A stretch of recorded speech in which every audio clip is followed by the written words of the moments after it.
Obrigado, Carlos, né, pela sua disposição.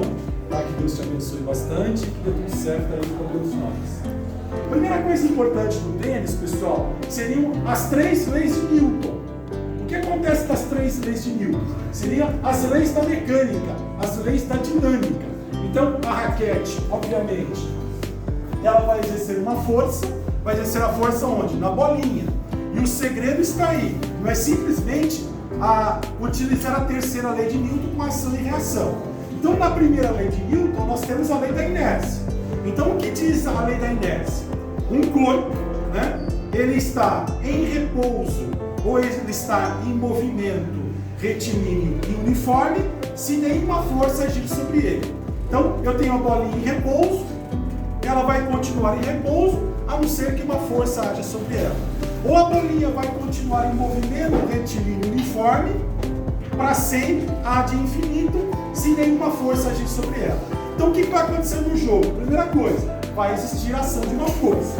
Então, a bolinha vem com uma certa velocidade, se nenhuma força agir contra o movimento da bolinha, a bolinha continua. Obviamente, como nós estamos dentro da atmosfera, a bolinha vai parar, né? Porque tem a força de arrasto do ar, então o arrasto do ar vai segurar. Mas se não tivesse a força de arrasto do ar, se nós não tivéssemos também sob o efeito da força da gravidade, o que aconteceria com a bolinha? Ela continuaria para sempre em movimento. Então eu preciso de uma força contrária que vai ser utilizada com a raquete para que eu possa rebater, no caso, a bolinha. Então a primeira lei de Newton está presente. Também está presente a segunda lei de Newton. Obviamente que é o princípio fundamental da dinâmica, que é a força resultante é igual a massa vezes aceleração. Então, para que eu produza uma aceleração na bola, e essa aceleração é importante, o Carlos depois vai nos mostrar, com os movimentos de top spin, back spin, slice, como que se bate isso na bola, é importante, não chapado como eu, né? O que seria bater chapado? Seria bater no centro de massa da bolinha. Ou eu venho com a raquete assim, bem na perpendicular. Então o segredo vai estar o quê? Em eu bater top spin. Então eu faço a bola girar, no caso, no sentido aqui horário, dando o toque justamente na parte de cima da bolinha, e isso vai produzir um efeito, que a gente vai discutir daqui a pouco. Certo? Então a força tem que agir para produzir uma aceleração na bola. Quem vai produzir isso vai ser o impacto da raquete. Terceira lei de Newton também está presente, lei da ação e reação. A força que a raquete faz na bola vai ser a mesma força que a bola faz na raquete. Terceira lei de Newton. Isso está presente o quê? Quantidade de movimento e impulso. O impulso seria o quê? Seria a força aplicada num certo intervalo de tempo. Então, no caso, eu vou dar a pancada, enquanto houver contato entre a bola e a raquete, eu estou produzindo um impulso na bola. O impulso e a quantidade de movimento estão diretamente ligados, seria o teorema do impulso. O impulso é a força vezes o tempo, né? Então é a força que eu vou colocar na bolinha vezes o tempo de contato da raquete com a bolinha, e a variação da quantidade de movimento, que seria a massa vezes a velocidade final, menos a massa vezes a velocidade inicial. No caso aqui, eu vou resolver esse exercício, é física dos esportes, né? Então, precisamos entender a física por trás do tênis. Então, eu tenho uma raquete de tênis que vai sofrer uma colisão com uma bolinha. Conheça a massa da bolinha, 200 gramas. Conheça a velocidade da bolinha, né? A bolinha está chegando na raquete para que haja uma colisão. Só que a raquete vai responder com uma força contrária com a mesma velocidade. Então, vai chegar a 10 metros por segundo, a bolinha chega a 10 metros por segundo, o rebatedor parte com a raquete, produzindo uma velocidade também de 10 metros por segundo. Qual é a força aplicada pelo batedor, né? Pelo tenista, pela raquete de tênis utilizada pelo tenista? Então, para a gente calcular essa força, basta utilizarmos o teorema do impulso. Então, a gente sabe que o impulso é igual à variação da quantidade de movimento. Então, no caso aqui, o impulso a gente sabe que é força vezes o tempo, e a variação da quantidade de movimento é massa vezes a velocidade final menos massa vezes a velocidade inicial. Lá no caso, na aula passada, que nós vimos a física do futebol, nós vimos que a velocidade inicial da bola era 0. Aqui não vai ser 0. Por quê? A velocidade inicial é 10 metros por segundo. E a velocidade aqui é 10 metros por segundo também. A única coisa que a gente tem que tomar cuidado com os sinais. Vamos considerar a bolinha que está chegando como negativo e a bolinha que está partindo positivo. Ou seja, esse sentido aqui vai ser o sentido positivo do nosso sisteminha. Então, no caso, nós queremos a força. Então, a força será massa vezes velocidade menos massa vezes velocidade inicial dividido pelo tempo. Substituindo os valores, né? Quanto que é a massa? 200 gramas. Não podemos utilizar em gramas, temos que utilizar em quilogramas. Isso aqui vai dar 0,2 quilogramas. Então, 0,2 quilogramas vezes a velocidade final. Velocidade final vai ser quanto? Vai ser 10 metros por segundo. Menos massa, 0,2 quilogramas, vezes a velocidade inicial. Velocidade inicial, cuidado, que é menos 10 metros por segundo. Dividido por quanto? Dividido pelo tempo. O tempo é 0,01 segundo. Então isso aqui vai dar quanto? 0,2 vezes 10, isso aqui é igual a 2. Mais, né? Porque menos, o menos aqui no produto vai dar mais, regrinha de sinais, 0,2 vezes 10, vai dar 2. 2 mais 2, isso aqui é igual a 4. Dividido por 0,01, isso aqui vai dar 4 dividido por 0,01, isso aqui é igual a 400 newtons. Então perceba que a força exercida, né? A força exercida nesse caso será de 400 newtons. Então, um batedor, qual que seria a velocidade da bola mais ou menos, Carlos? No saque lá, 200 por hora. 200 km por hora. Então você imagine a força, né, que um tenista, né, preparo físico, né? Qual é a duração de um jogo, assim, bem jogado? De 3 horas a 5 horas. De 3 horas a 5 horas. Tem algum recorde? Teve agora, mas agora recente, que foi 5 horas e 5 horas e 30 minutos. 5 horas e 30 minutos. Então você perceba o preparo físico do tenista. Seu preparo físico, João, está excelente? Eu tenho mais de melhor. É o que você tem de melhor. Ele me mostrou os vídeos, né? Ele correndo, vendo o preparo físico, né? E esse é o meu grande erro, né? As bolas que chegam a mim, se elas não estiverem na minha área de meu círculo, né? Do alcance do braço, a bolinha já era, né? Preparo físico, né? Vou chamar o Carlos que vem aqui à frente. Vem aqui, Carlos. Tá? Então, é o Carlos. Palmas pro Carlos.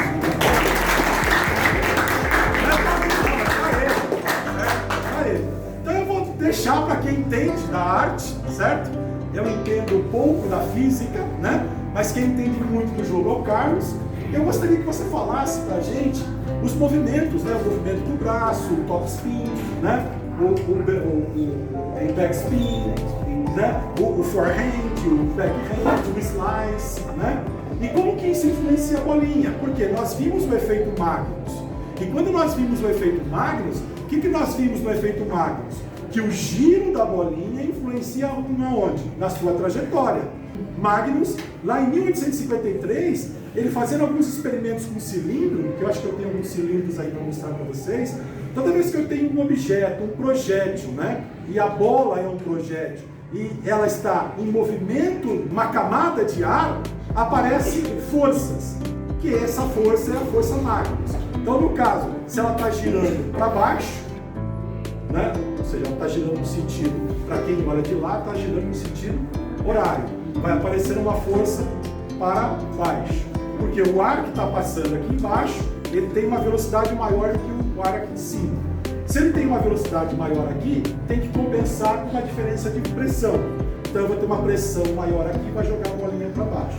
Então é por isso que você sabe melhor que eu, que o jogador, que eu tenho grande dificuldade, ele tem que fazer esse movimento. Você mostra, tá? Para dar o top spin. Eu vou aprender também, certo? Mas fala aí, vamos lá.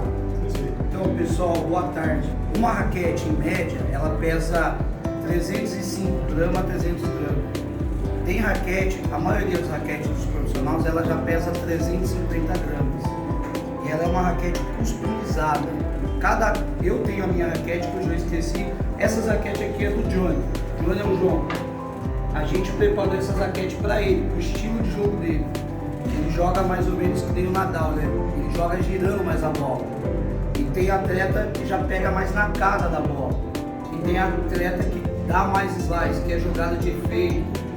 Os meninos entender, jogada de drible, né? Digamos assim, trazendo futebol pro tênis.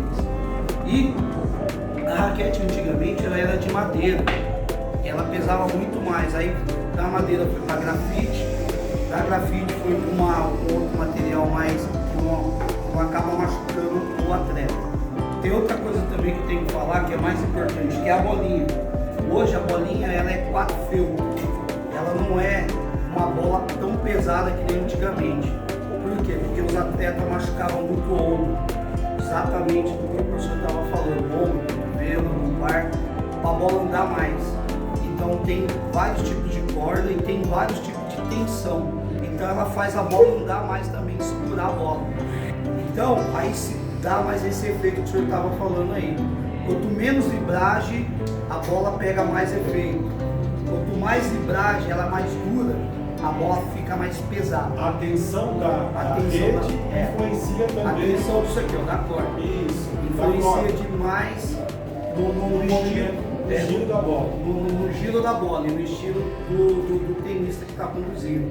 Então tem tenista que saca e voleia, tem tenista que fica mais atrás, tem tenista que é mais ofensivo. Então já na raquete dele, no cabo da raquete dele, a raquete já dá isso para ele e ele por instinto ele acaba adaptando. Quer falar alguma coisa? Perfeito, não. Tem alguma pergunta aí, pode pessoal? Perguntar aí. Perguntas? Qual que é, se ela for mais solta, qual é o efeito que dá? A corda? Boa pergunta, gostei. Se ela é mais, pode vir aqui, professor, fazer um favor. Se ela é mais frouxa, mais efeito, pra vocês entenderem, que vocês vão ver lá na quadra, pode segurar assim. Ela vai girar mais a bola, ela vai pegar mais efeito, ela vai pegar muito mais efeito que cabe no que ele está falando aqui. Se ela é uma corda mais dura, que é exatamente o que está nessa daqui, a bola vai com mais potência, mas ela não pega efeito, entendeu? Ela não pega efeito, é como se fosse o Roberto Carlos batendo uma falta para os homens ali. Isso, a gente viu a aula passada no futebol com o chute do Roberto Carlos. Eu estou dando exemplo para os meninos entenderem, o tênis é muito complicado. Mas... E como se fosse o Ronaldinho Gaúcho jogando com a bola de tênis. O efeito vai trazer isso, né? Então, se ele bate aqui nessa parte superior, é o top spin. É o top spin. Na verdade, da maneira que ele é a punhadura que vai conduzir ele. Ou seja, a raquete vem de baixo para cima. Ela não, mas pode ser de cima para baixo também. Ele faz uma adaptação para o punho dele. Ele consegue, mas certo. ela vai pegar por isso. baixo. Aí ele vai.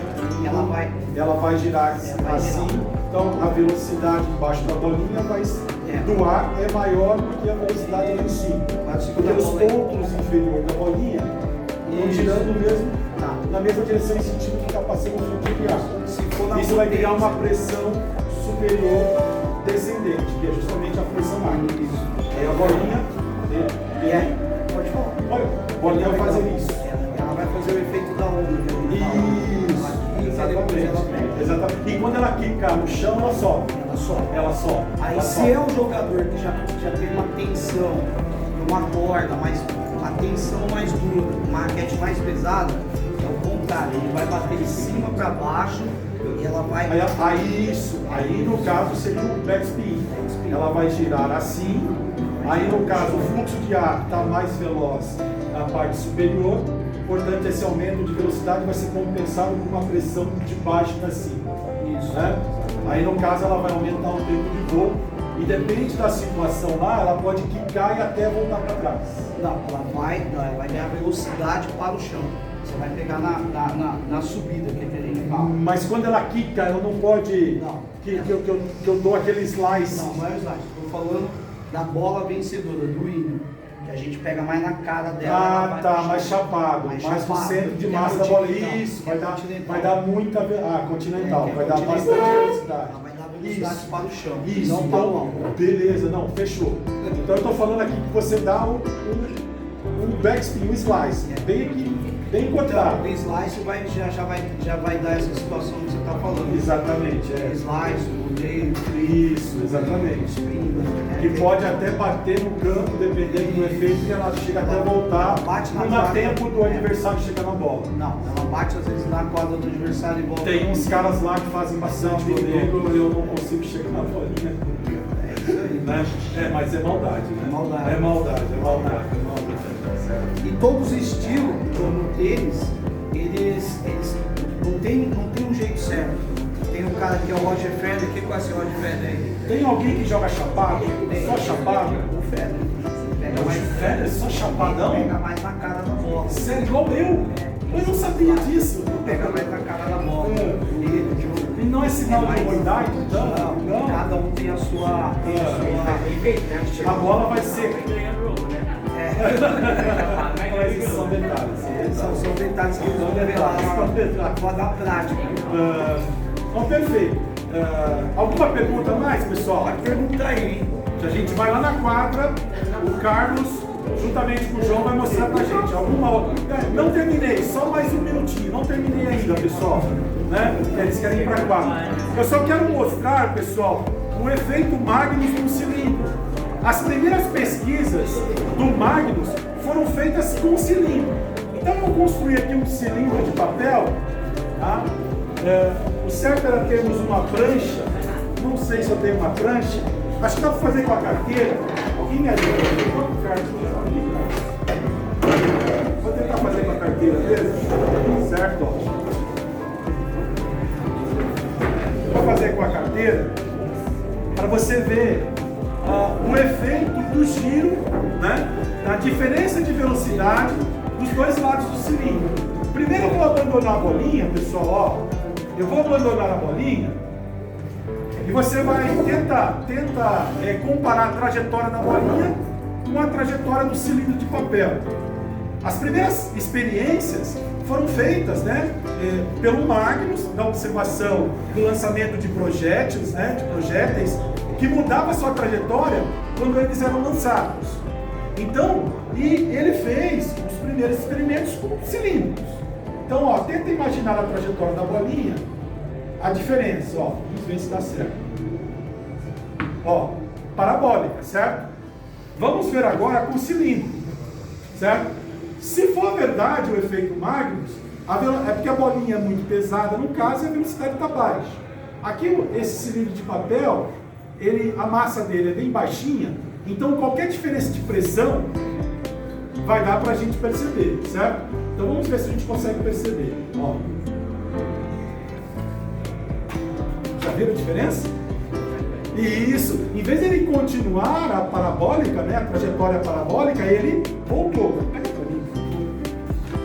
Ó, de novo, ó, para vocês verem. Ó, já dá para perceber a diferença da trajetória, ó. Viu como é que ele volta? Né? Ou seja, ele não continua, por quê?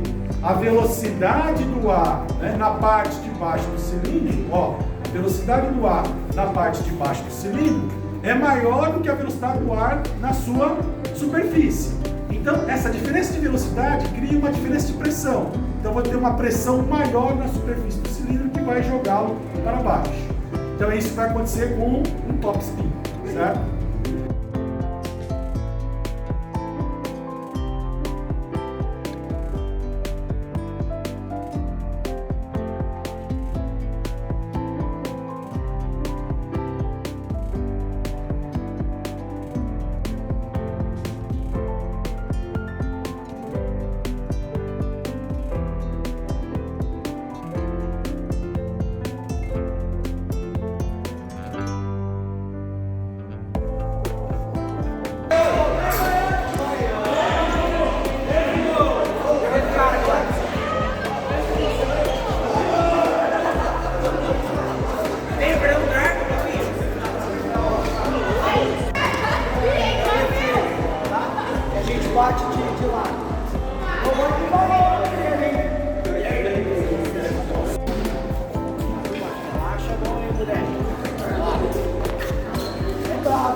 mais um pulo, bem. Isso, passa aqui pro chá. Se você for surfar, você é o contrário. Você é canhota, você é o lado. Aí.